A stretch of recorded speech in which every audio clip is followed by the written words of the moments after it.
بسم الله الرحمن الرحيم. الرحمن علم القرآن خلق الإنسان علمه البيان.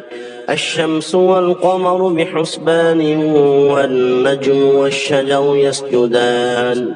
والسماء رفعها ووضع الميزان ألا تطغوا في الميزان وأقيموا الوزن بالقسط ولا تخسروا الميزان والأرض وضعها للأنام فيها فاكهة والنخل ذات الأكمام والحب ذو العصف والريحان فبأي آلاء ربكما تكذبان خلق الإنسان من صلصال كالفخار وخلق الجان من مارج من نار فبأي آلاء ربكما تكذبان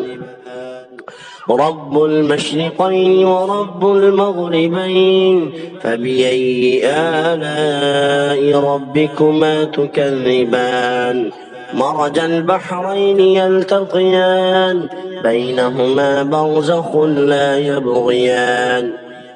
فبأي آلاء ربكما تكذبان يخرج منهما اللؤلؤ والمرجان فبأي آلاء ربكما تكذبان وله الجوار المنشآت في البحر كالأعلام فبأي آلاء ربكما تكذبان كل من عليها فان ويبقى وجه ربك ذو الجلال والإكرام فبأي آلاء ربكما تكذبان يسأله من في السماوات والأرض كل يوم هو في شأن فبأي آلاء ربكما تكذبان سنفرغ لكم أيها الثقلان فبأي آلاء ربكما تكذبان يا معشر الجن والإنس إن استطعتم أن تنفذوا من أقطار السماوات والأرض فانفذوا لا تنفذون إلا بسلطان فبأي آلاء ربكما تكذبان يرسل عليكما شواظ من نار ونحاس فلا تنتصران فبأي آلاء ربكما تكذبان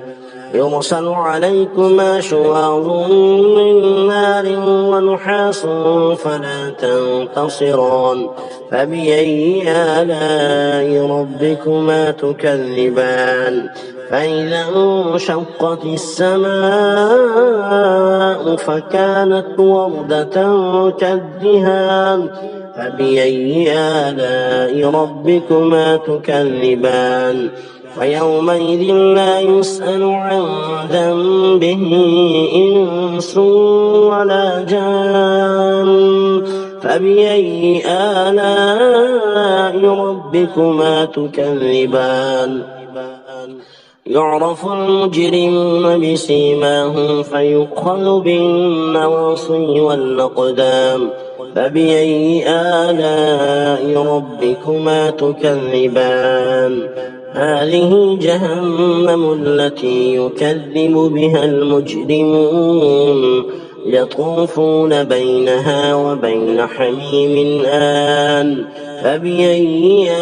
آلاء ربكما تكذبان ولمن خاف مقام ربه جنتان فبأي آلاء ربكما تكذبان ذواتا أفنان فبأي آلاء ربكما تكذبان فيهما عينان تجريان فبأي آلاء ربكما تكذبان فيهما من كل فاكهة زوجان فبأي آلاء ربكما تكذبان متكئين على فرش بطائنها من استبرق وجنى الجنتين دان فبأي آلاء ربكما تكذبان فيهن قاصرات الطرف لم يطمثهن إنس قبلهم ولا جان فبأي آلاء ربكما تكذبان كأنهن الياقوت والمرجان فبأي آلاء ربكما تكذبان هل جزاء الإحسان إلا الإحسان فبأي آلاء ربكما تكذبان ومن دونهما جنتان فبأي آلاء ربكما تكذبان مدهامتان فبأي آلاء ربكما تكذبان فيهما عينان نضاختان فبأي آلاء ربكما تكذبان فيهما فاكهة ونخل ورمان فبأي آلاء ربكما تكذبان فيهن خيرات حسان فبأي آلاء ربكما تكذبان حور مقصورات في الخيام فبأي آلاء ربكما تكذبان لم يطمثهن إنس قبلهم ولا جان فبأي آلاء ربكما تكذبان متكئين على رفرف خضر وعبقري حسان فبأي آلاء ربكما تكذبان تبارك اسم ربك ذي الجلال والإكرام صدق الله العظيم.